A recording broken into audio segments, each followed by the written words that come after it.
In 2021, a new federal holiday was established, Juneteenth, that most people hadn't heard of even a few years before that. Was that a good idea?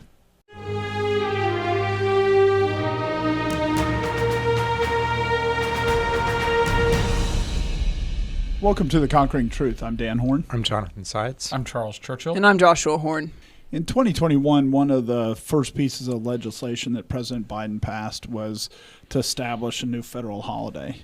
And that federal holiday was Juneteenth, which comes from when the Emancipation Proclamation was enforced in Texas. There was basically when the Union troops came into Galveston, that there was a proclamation put up on June 19th, 1865 that said, all slaves are now free, that they are basically paid laborers of their former masters. And it kind of spread from there. It was in Texas, and it kind of spread from there to some other states. But then all of a sudden, a few years ago, there became a big push to make it a federal holiday. So that President Trump at the time was pushing for it in his platform, as was President Biden, or the soon-to-be President Biden. So was this a good idea to add another federal holiday? I mean, it's something with a lot of the holidays, it's easy to just not even think about why we have a particular holiday. We just passed Memorial Day. Most of us probably don't spend that much time thinking about what Memorial Day is actually, what the purpose of it is, why it was established. I mean, we might know, but we don't spend that much time thinking about it. But then when we have here where we're getting a new holiday put in, now it's an opportunity to think about. We're reminded that these things are put in for a reason, and it's not random, and people are pushing certain things when they get holidays added to the calendar. And so, I think when we look at Juneteenth, a big part of the push was because of what happened to George Floyd and the Black Lives Matter movement and all that. And so it was to try to appease, I'm not sure what the right word is, basically the black constituents, so that as President Biden and President Trump were fighting over those voters, it was about pandering to them. And it's something where, I think probably a lot of the listeners were one day, noticed all these headlines talking about Juneteenth. Like, well, what happened? How did I miss this major thing that should be a national holiday? I've never even heard of it.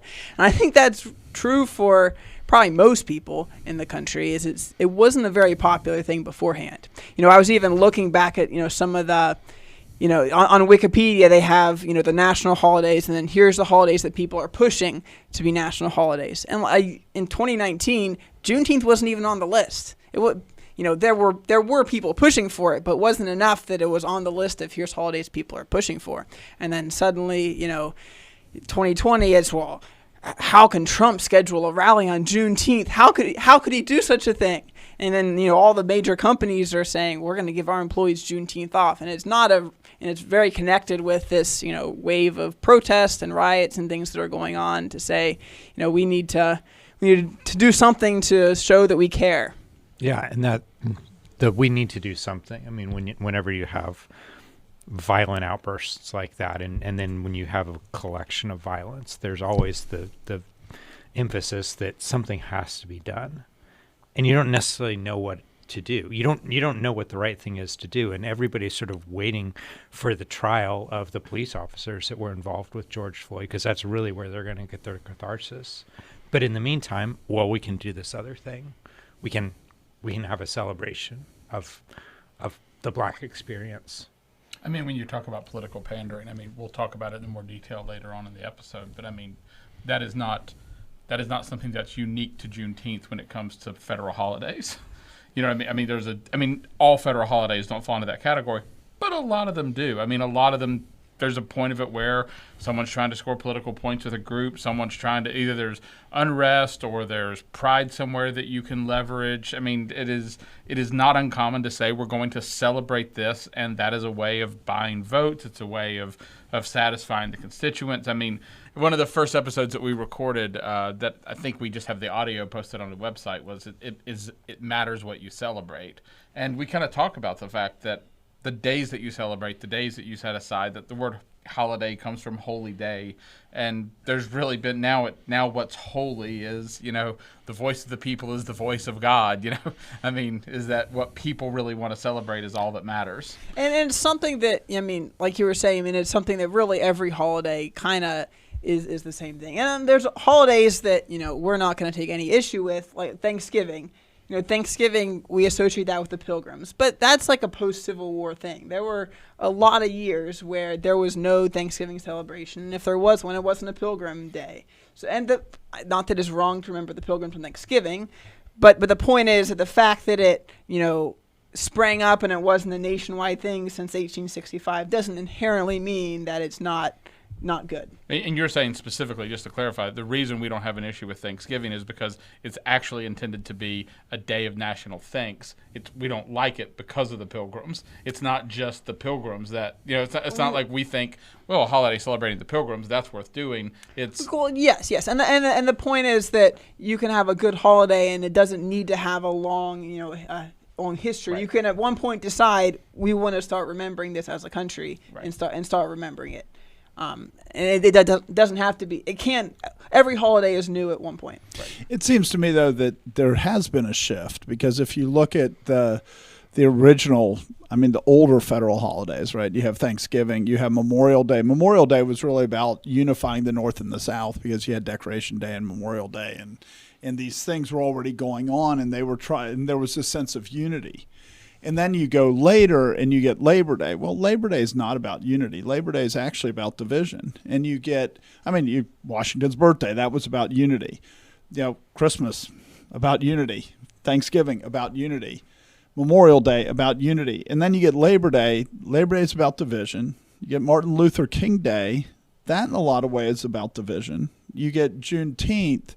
It's about division. And so it seems to me that there has been a mindset change with the holidays that has gone on as you go further. So how is it about division? Because I'm sure a lot of people would disagree with that.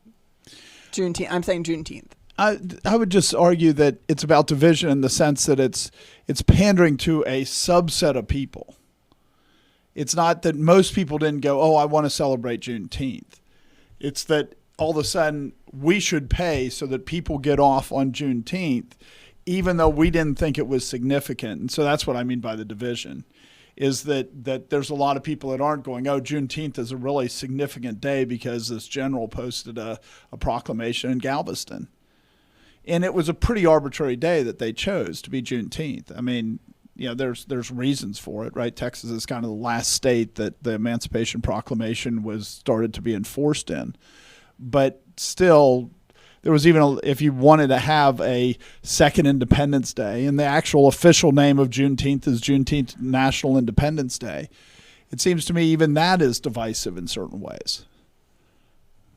Right, which, I think, so the Emancipation Proclamation went into effect on January 1st, but there's some... Of 63. Right. But I'm saying if you're going to pick a day, that's not a great day to pick, because it's kind of already another holiday. Granted, and so I'm saying that there are arguments for it, but my point more about the division is I think a lot of people in the country were not saying we should have a day to celebrate the ending of slavery. And so it was to pander to a subset of the people. In Memorial Day, I think everybody was affected. The North and the South were affected by the number of deaths in the Civil War, which is where Memorial Day comes from. And so it does seem to be it was about unifying, and it was about saying whoever lost people, they all lost people. As opposed to this seems to be saying we want to spend money to get a certain subset of people to be pandered to. I'm not sure what other word to use, just like Labor Day. When you even said the fact that when you go back to 2019, it wasn't even on the list of holidays to be celebrated, the fact that it was largely a reaction to an incident that was painted as a racial incident, which wasn't particularly even in the trial. It wasn't most of the actual evidence and the actual argumentation over it had almost nothing to do with racism in the actual trial. So, it was something that was done politically. And the issue is it wouldn't matter if it was, we need to do this because of white people, we need to do this because of Hispanics, we need to do this because of anything. When you look at the way it got pushed through and what it was pushed through for, is it a national holiday that the nation was clamoring to celebrate? It definitely didn't seem that way. But on the other hand, how many things were both the presidential candidates agreeing on? It was the one area of unity we had. Yeah, in some ways, But that's kind of the issue is the areas where we had unity is where you could actually do this political wedge issue. And if you say you don't support it, what are you going to, I mean, why do you not support, you know, I mean, it's one of those things that could just cause people to try to get people to shut up on, and that it's one of those things, if you actually stood up and say you don't think you should make this a national holiday, you're going to look like a jerk. Yeah, because I mean, one thing about it is, you know, if you have like your hardcore, you know, Black Power or, you know, modern civil rights activists saying we're going to put in Juneteenth, they're going to be like, come on, we have these things we want, defund the police, et cetera, et cetera. You giving us a holiday, not satisfactory. Right. I mean, they might sufficient. Yeah. And that's not, you know, the fact that Trump, they're not going to be pro-Trump because he wants to give them Juneteenth. But it does fit within very much the spirit of the age, because while this is happening, the other things that are happening is there are all sorts of racial clashes that are happening, like Charlottesville's happening at this time.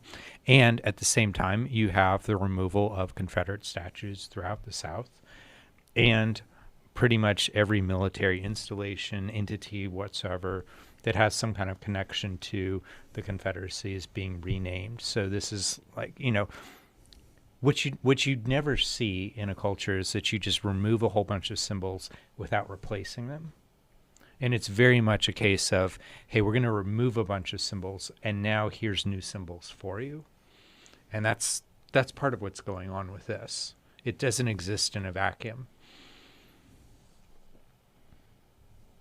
It just, yeah, I mean, and to some extent, a lot of those symbols were already there. They're just saying that instead of using the symbols that we already have, we specifically need another national holiday talking about the civil rights movement, because obviously Martin Luther King Day, I mean, that's about the civil rights movement as well. So that we basically, in our, you know, federal holidays, I think there's 11 of them. 2 of them are about, you know, about the civil rights movement. I mean, I think, you know, I wasn't consulted on this, but we didn't. By neither Trump nor Biden? Yeah, I mean, I wasn't consulted on this, but we did an episode on Martin Luther King, and if they were saying, let's change Martin Luther King Day to Juneteenth, I think that would be a positive development. I would agree. Unfortunately, though, they forgot we were out of the loop. And there's no way they would take away Martin Luther King Day, because, again, that was to pander to a certain group of people. There were a certain group of people that were very much clamoring for a Martin Luther King Day to talk about the civil rights movement. And part of the concern about Juneteenth is the point of Juneteenth isn't that hundreds of thousands of men died, white men died, so that slavery would be ended. It was about, look how terrible it was that you had slavery, because that's what the whole George Floyd movement was about. So it's more associated with, you know, diversity, equity, and inclusion than it is about, you know, celebrating things that have happened in this country. Because you could take the same day and make it more celebratory, but they don't do that. Their point really is, look at how terrible it was. This is why you need to have reparations. And so that's another way that it divides, because you could even take the same holiday and make it less divisive. Though the fact that they picked that particular day would also be, and the emphasis they put on it would be unsatisfactory to certain people as well, because it's a day that the Union troops come into an area and say you are free. The hardcore anti-racist, you know, people on the history side would be like, well, we can't talk about the Union soldiers freeing people. People freed themselves. So the fact that you would pick a day where it was the government saying you're free would be insulting, because you're saying that they had no part in their own freedom and they were just sitting around waiting for the Union troops to come in. Now the fact that, I mean, they were pretty much sitting around waiting for the Union troops to come in. There were people who escaped. But yeah, the fact that that is kind of what happened is... But I think there you're talking about a pretty small percentage. And obviously it's a political game, which means you're playing with percentages. You're playing with what percentage do you think will be happy that this was established. And while the anti-racists might be against it, that's a really small number of people. I mean, and that's, I think what you said there is really important, because there's a part of it where if somebody says, I want to make a national holiday, there's a certain set of people that goes, woohoo, I don't care what it's for. I get a day off. You know, I mean, they might go, I want it to be in a certain spot in the year so I get my days off spread out better. Right. And then, I mean, and then the other part is people don't actually think through the real arguments. Because like we were talking about Martin Luther King Jr. Day and you're talking about Juneteenth, people go, well, there aren't any black holidays. Well, there aren't any actual white holidays. And I don't think there should be. I mean, I'm perfectly willing to give up I'd be fine with getting rid of all the national holidays. I'd be fine with getting rid of every single one of them. You know what I mean? I'm not sitting here going, you have to have, what I mean? But nobody actually wants to sit down and think about it. They'll go, well, the other ones they were for white people.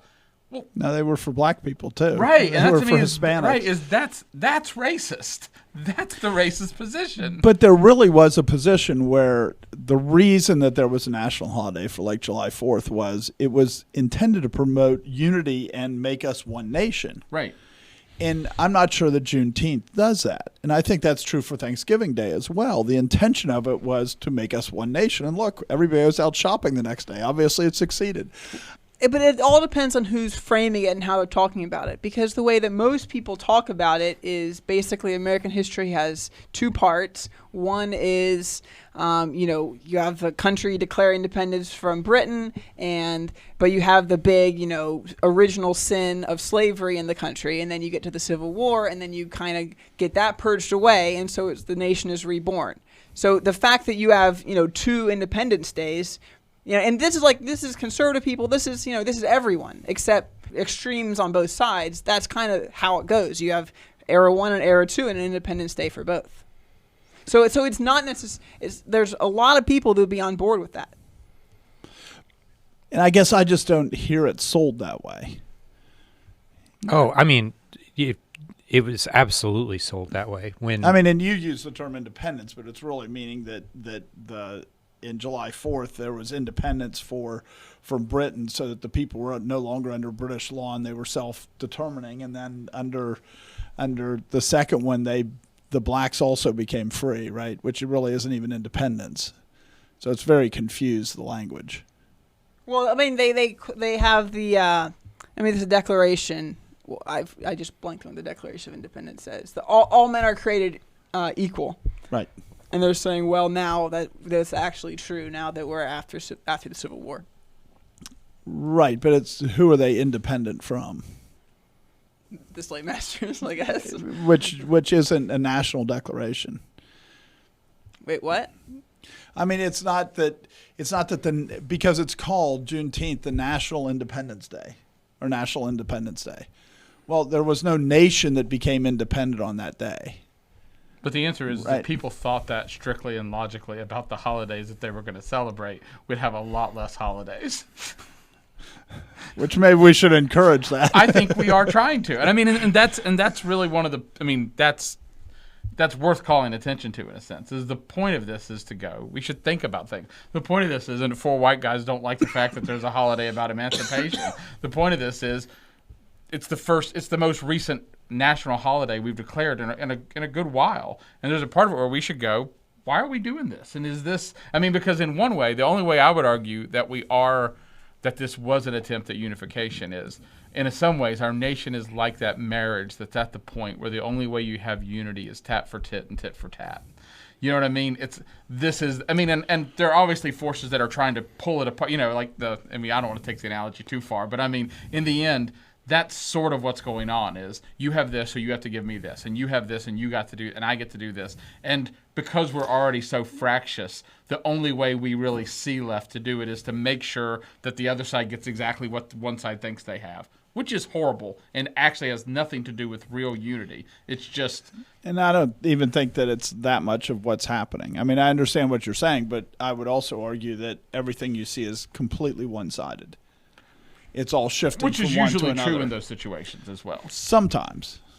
Like if you have the, left and right in the country, I think the right wouldn't have much of a problem with Juneteenth. And they would say, yeah, we can unify around this. Isn't it great? We got rid of slavery. And then the left is like, well, actually, you haven't gotten rid of slavery. You're just as racist as you were in 1860.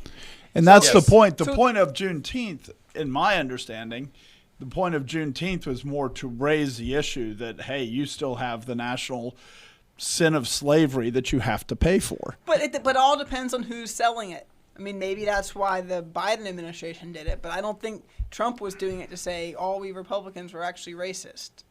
Well, no, he would say the Democrats were racist because the Democrats were the ones that were. Yeah, but everyone knows that. I mean, that's that in that's '64 a the sides comeback. all of a sudden switch, which is obviously very, That's very odd. Yeah, I mean that's yeah. But when I was hearing it sold, I don't remember hearing anybody sell it that way. Now, maybe it very well could have been sold that way, but that's not how I was hearing it. How I was hearing it was much more, this is the national sin and that we need to remember it. Sure, and remember how we got rid of it.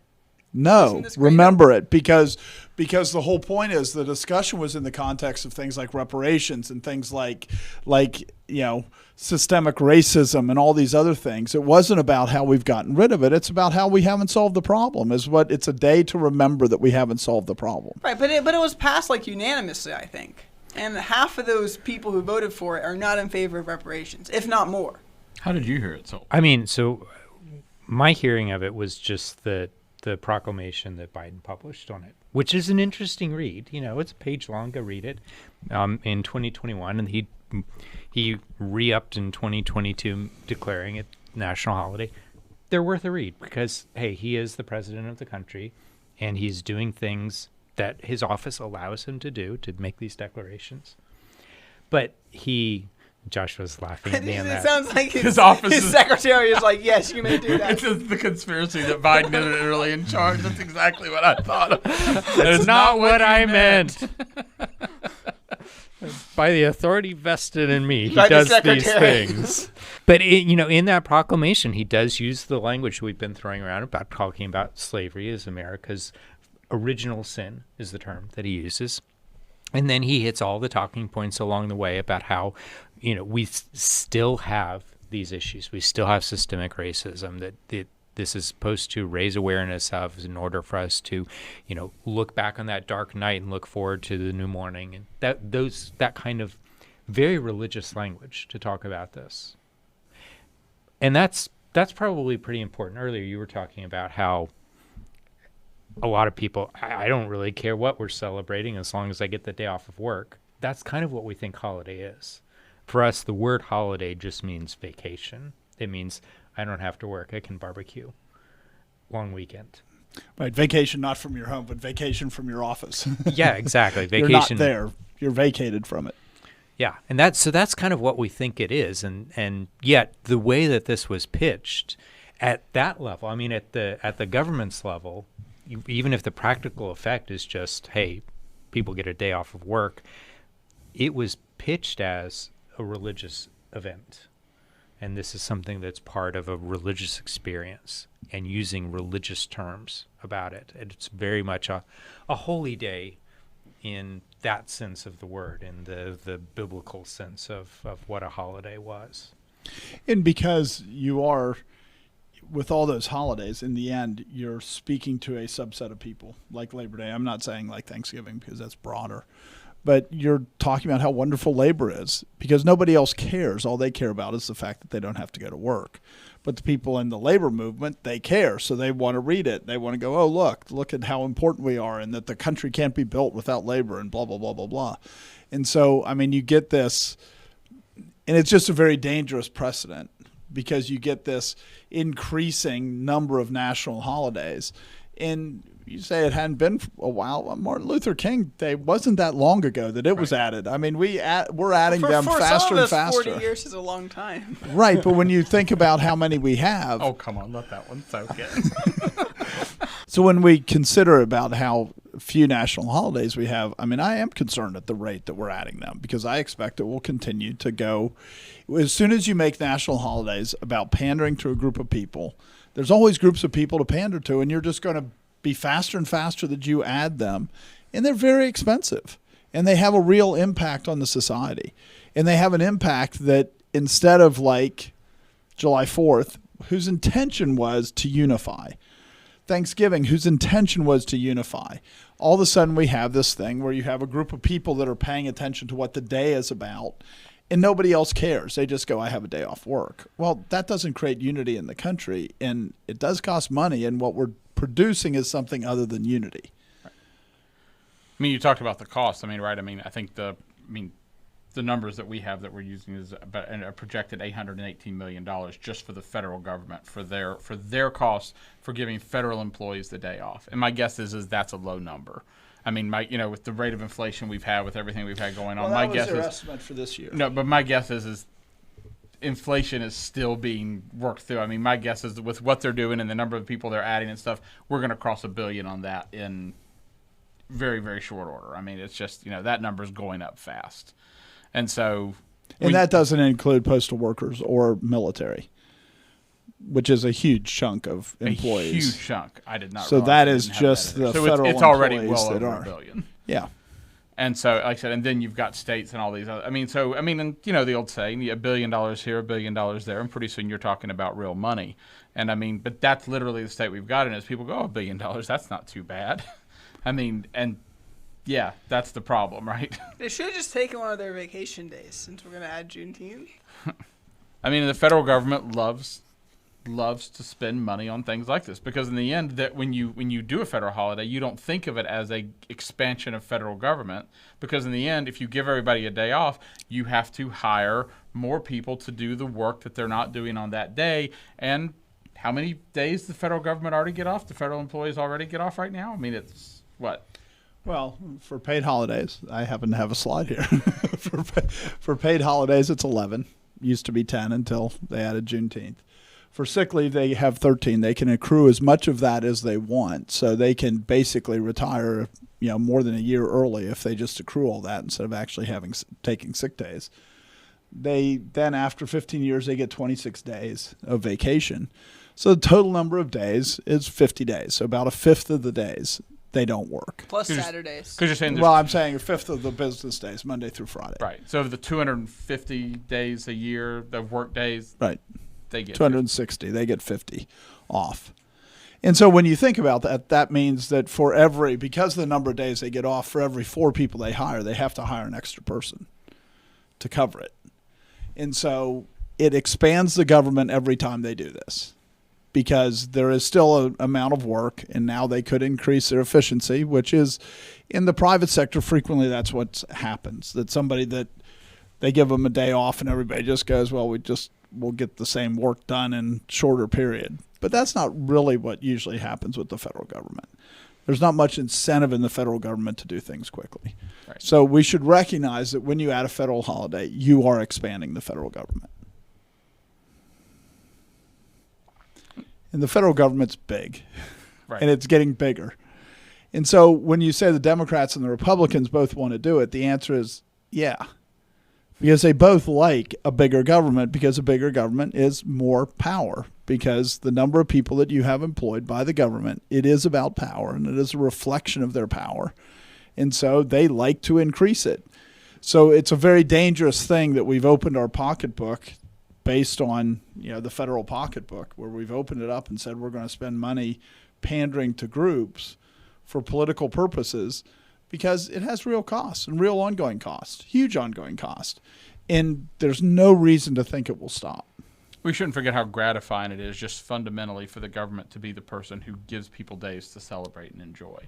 If you've ever held an event and no one came, you know what I mean? Or to get people to come to the event, you had to give them something. In the end, the federal government is basically going, we're going to spend your money to give people the day off. We're going to charge you this. We're going to increase our size. We're going to tell you what we've done, and we're going to sit here and this is them basking in the worship of their people, and treating the people as subjects. And so there is a part of it where you really are being bought. You're being bought with your children's money.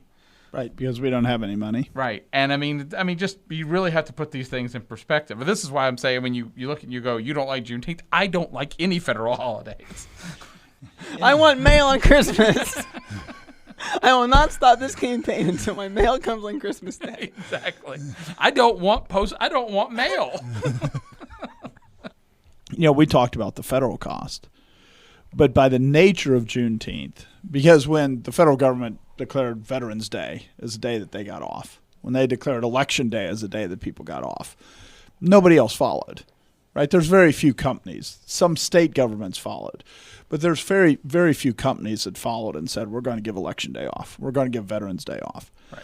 But because of the nature of the circumstances that caused Juneteenth to be, and Martin Luther King Day, the same thing, there's a whole bunch of companies that followed. So when we look at it and say it cost $1 billion, that's only a fraction of what it cost, because it also cost private industry, because private industry said it will cost us more not to do this, because it is a big risk to say we're not going to give this holiday that's pandering to blacks off, because then we'll be attacked. We'll be attacked in the media.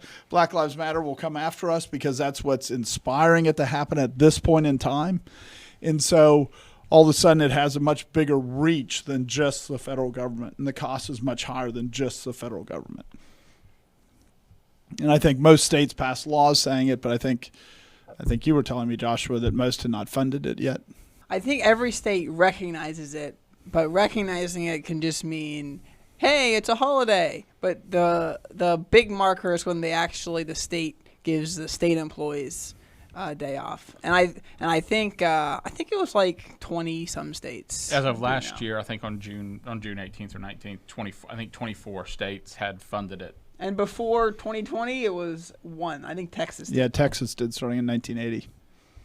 And so, I mean, it's a big shift, and so that federal budget is just one small part of what the economy actually pays to do this. And that's why I say it's about division, because they're afraid to do it because a group of people will negatively respond to it, a relatively small group of people in the country.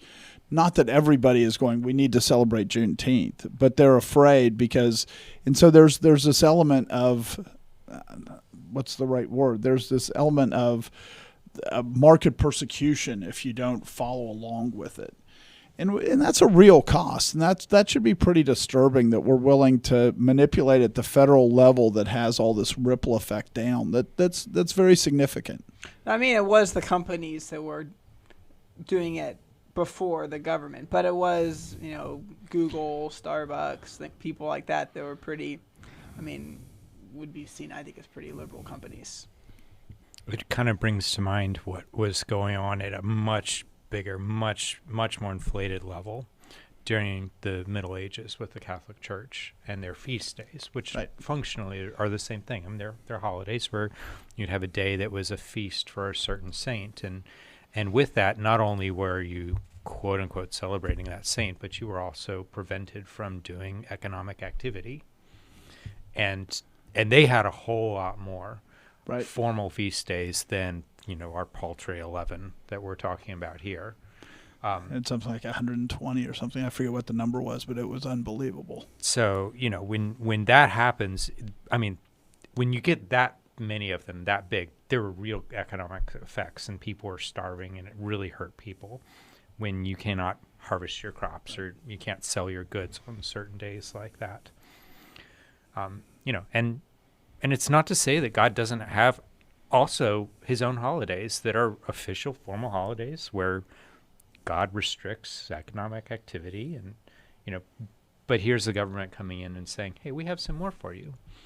Right. And we've talked about before, that it's appropriate for authorities at points to say we need a day of prayer, we need a day of Thanksgiving, but that doesn't mean that we should have a dozen of them every year on a schedule. Not necessarily the same thing. And it does seem to me that it's somewhat different. I mean, that when you look at what the government should do, right? Romans 13, the primary role of the government is to be the avenger of God's wrath. So there is a sense of a day of humiliation and prayer, a day of thanksgiving. These are things that it makes sense that someone who is to be the avenger of the wrath of God would be calling the nation to. That seems like a good thing. Things especially that are related to the fear of God, right? A day of fasting and prayer. That's a very reasonable thing for the civil magistrate, the avenger of God's wrath, to call. When you start to celebrate all these other things, it starts to be very different than what the government is supposed to be doing. In other words, all of a sudden it's starting to exalt. It's not exalting what God did in that time. It's exalting what men did in that time. And that's very different than what the role of government is. And that's just true for a lot of holidays that we have. I mean, that the focus of it is on man. Like you said, not just Labor Day and not just some of the other ones. That, I mean, in the end, the focus is on glorifying man and the work of man. Right, George Washington's birthday, which people falsely call President's Day because the official title is George Washington's birthday still. But yet that was about exalting what Washington did. And July 4th, you could argue, was much more about exalting what God did in the history of establishing the country as opposed to what God did with one man, where the focus was on one man. And if that was the focus of Juneteenth, you'd find me being a lot more going, if you were, I mean, if that was the focus, if this is what was driving people to do it, if that was where the emphasis was, it'd be very easy to be on board. I mean, there is a sense in which, the way we've talked about Juneteenth, they are calling for a day of humiliation and prayer. At least a day of humiliation. Right. I mean, not prayer. It's not humiliation based on fear of God. Not humiliation based on fear of God, not repentance towards God, because this is America's original sin for which it does not appear that there is any appeasement possible.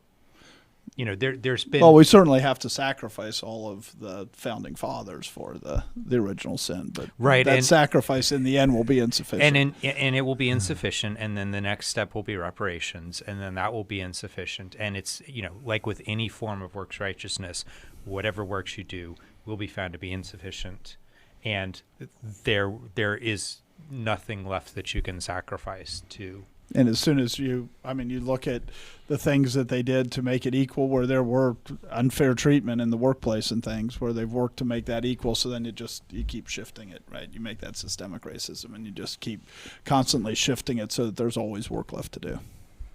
I mean, your point about this is you're talking about that you have to sacrifice things. And you talked about the sacrifices in the Roman Catholic Church and things like that. And we've kind of said this throughout, is that holidays are always about worship. I mean, you can't get away from that. Even no matter how agnostic or atheistic you may even claim to be, in the end, holidays are about worship of something. They're just not necessarily worship about the one true God. Yeah, they're always a holiday is always about worship, and it's either worship of the true God, or it's worship of a pretend God, or it's worship of an idol. Just flat out, that's standing in place of God. There's a way in which you could imagine that Juneteenth could have been pitched in a way that at least the grammar would have been somewhat acceptable for us, where you could have said, hey, America did have this terrible sin in the past. It's worth spending a day of humiliation, remembering these ways that we offended God. And on top of that, you'd have to say, and ways that God had, brought the nation to repentance or brought something out of that, but that's not what we're doing with it. Right, we're a lot closer to, we have that day, but we're more like Aaron with the golden calf, is that you have that day where you make your sacrifices and stuff so that you can rise up and play. And that's exactly how we do holidays, where we say that we're doing them to remember this. We're doing them for these religious things that we have so much work left to do. But we use it as an excuse to rise up and play. I mean, that's very much what America does with their holidays. Which is why we even forget what they're for. Right. Which is the same way the church celebrates the Sabbath, right? I mean, it's the same. I mean, in the end, it's we're just in the tradition of always taking it back and saying that the church is the one who's failed. Is the church says, we'll worship God in the morning, and in the afternoon we'll watch sports, and maybe in the evening we'll read the Bible again. Maybe. But you do have to say there is a significance in the fact that we only have 11 national holidays. I mean, even as we're talking about this, you compare that to what the reformers were dealing with when it was 10 times as big. And I'm just thinking, and by the time Joshua's at the end of his life, if America still exists, I suspect it'll be pushing towards 10 times as big. That's the direction we're going. I think we're headed exactly the same place. But the fact that we're not there yet, we are not the there fact yet. that we've got to build up, I mean, hey, that's the mercy of God. It is. Find that a glimmer of hope. It could be. But if the church doesn't repent and start to take the Sabbath seriously, we should expect if the church doesn't repent and take the Sabbath seriously, if the church doesn't think about it matters what you worship, when you worship, why you worship, if the church doesn't say, why are we doing this thing now? What's the significance before God of doing this? Then why do we do it? It really is worth comparing that Roman Catholic idea, because it starts out as that, there's this day that you're supposed to humiliate yourself and you're supposed to worship all the saints that you failed to worship on all the other days that were appointed to specific ones, like All Saints Day, which is where you get to the point where they're raising money off of that, and it's actually all about money, and it's all about everybody coming to Wittenberg, right? I mean, we're watching that same thing that happened in the Roman Catholic Church. That's exactly the same thing that happens with our holidays now. Political is that pandering. it's about Labor Day, but it's not really about Labor Day. It's really about the end of summer and your last fling before you have to go back to school, blah, blah, blah, blah, blah, right? And all of a sudden, you have this thing that nominally it is about, that is supposed to be religious in a sense, idolatrous. But in the end, it all becomes about rising up and playing, and it becomes about money, and it becomes about power, and it becomes about how do you appease the people and how do you make the people happy. It's the same thing as Rome, where you have all your days where you have breads and circuses, right? So that you forget everything that else is that's going on. Yeah. Maybe to approach it from another angle, as the more secular we get as a country, the more there's going to be a desire and an appetite for these kinds of holidays. Because God put eternity in man's heart, Ecclesiastes said. God made man to worship, and you're either going to worship the way God says, you're going to worship the things God says in the way that God says, you're going to order your life according to those holidays that God sets up, or you're going to rebel against God, but you're still going to find some way to worship. And drown out the fact that eternity is there. You know what I mean? Drown out the knowledge of it. Drown out the...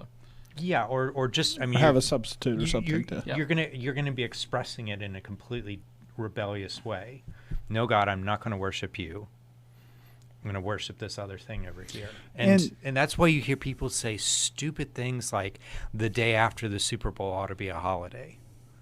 Because it's like, well, we know what's happening on Super Bowl night, so let's have the day after so we can all recover from our rising up and playing. And well, when I was in school in Pennsylvania, the day after, the first day of deer hunting season was always a state holiday. So we didn't have it where I grew up. It was not a holiday. It was just a day where all the high school teachers knew that camouflage flu was going to hit. So yeah, it was official. Yeah, we got 5 days off for Thanksgiving. It was the Monday after Thanksgiving was the first day of deer hunting season, so they gave us a day off. About it even, yeah. But I mean, and part of it is to recognize that when we talk about, you talk about idolatry and about that these are about worship, and the Bible says that money is the root of all kinds of evil. And so when we look at this too, we should recognize that we should expect it to become about money, which we do. We see it in all these holidays. It becomes about money, right? It becomes about the sales, the President's Day sale and the Labor Day sale and the Memorial Day sale. And, there'll be the Juneteenth sales and the Martin Luther King Day sale.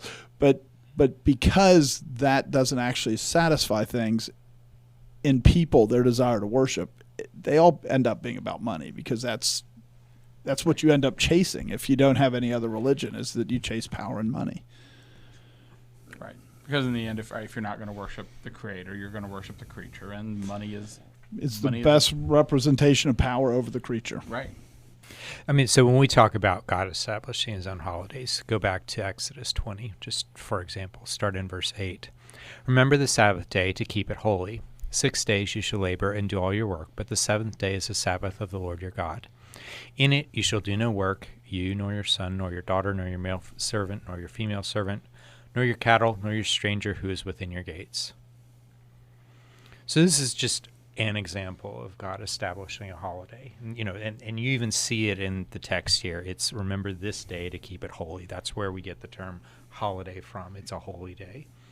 And so weekly there's the Sabbath, which is intended to be holy, and there are certain things you're supposed to do, certain things you're supposed to refrain from doing on the Sabbath. And then there were other times throughout the history of the nation of Israel where they had other holidays, and they were told, hey, you're supposed to keep this day like it's a Sabbath. This day is a Sabbath to you. You keep 7 days of Sabbaths for, say, Passover, or the Feast of Unleavened Bread that happens right after Passover, things like that. So there are other ones that were annual feasts on top of this weekly one, but it's a pretty small amount. It's less than 11. So it's like 19 days for the 3 feasts, Yeah. And then you also have the new moon, which is the other one that was established in the law. So that's 12, but like knock off 1 or 2 depending on where those fall. So you end up with 30 days off. Well, but they are working a 6-day week instead of a 5-day week. So we start out. I mean, their baseline was 52 days off a year. Our baseline is 104. God told them to consider the work a blessing. Right. Right. You know what I mean? So, I mean, there's even just the attitude that shifts, like you said, if the goal was to rise up and play, then you're making work is the enemy of your enjoyment. And if you look at the curse, right, the curse is that you'll, by the sweat of your brow, you'll labor and produce food. So when you look at that idea of that work has now become this thing that you're sweating over and that you don't want to do and that you want to avoid, then all of a sudden you see why there's a big push to create more and more holidays. Right. When you talk about the Sabbath day, when the government starts to do labor laws and stuff, I mean, they basically institute a second Sabbath because they say that the work week, they established a 40-hour work week. They talked about, how you have to pay overtime and all those other things. And in doing that, they created a second Sabbath, which was Saturday. Right. And so the government has been doing this for a long time, so much so that we even forget that they did it in the first place. Right. So when we consider holidays, we should recognize that they are statements of what the society worships. As a group, as a nation, what things we think are important, what things we should put emphasis on. So as we consider those things, we shouldn't just take them lightly, but we should actually say, what does God say about these things? Thanks for joining us. This has been The Conquering Truth, a project of Reformation Baptist Church. If you found this helpful, you can visit us online at theconqueringtruth.com and subscribe here or in your favorite podcast app. Thanks for watching.